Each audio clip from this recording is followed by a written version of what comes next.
scan this. Sovi is here. Let's level up.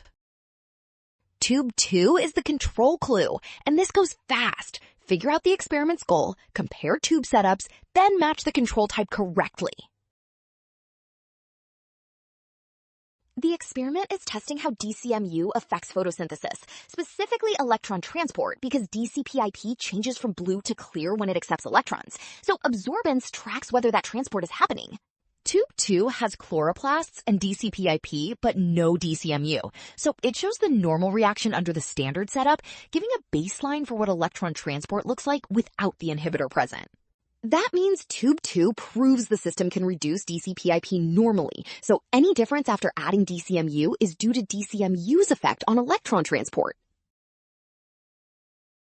Well done! Option D. Scan now, don't rush signs. Trust what is given, and check the setup steps before naming the control.